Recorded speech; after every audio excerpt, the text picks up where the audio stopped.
How long it's going to take to pay for itself, I do not know that, but I just know, we're using way less energy and we're a lot more comfortable in what was quite a drafty cold house. So, I'm very happy with, how our house is.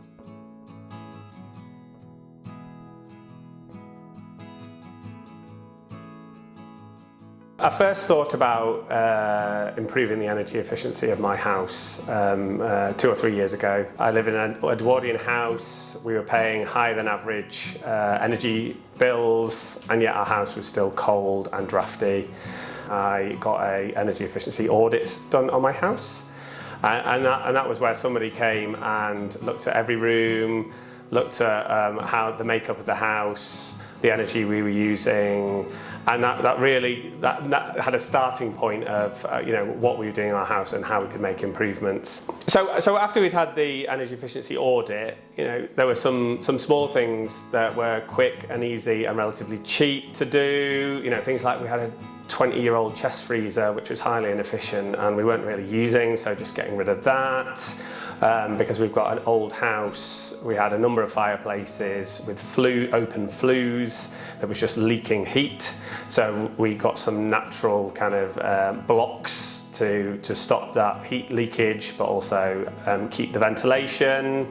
Little things like take radiator covers off radiators because they lose the heat.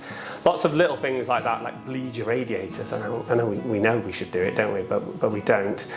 So lots of little things like that. And then the first big project we did was underfloor insulation in our kitchen, in our living room and dining room. And then we went from there with some bigger projects. So because the kitchen was being completely ripped out, we decided to get underfloor insulation in the kitchen. We also got external wall insulation all on the back of our house. So that's three stories of our house. And we also took the opportunity to get rid of our gas boiler and get a heat pump at the same time.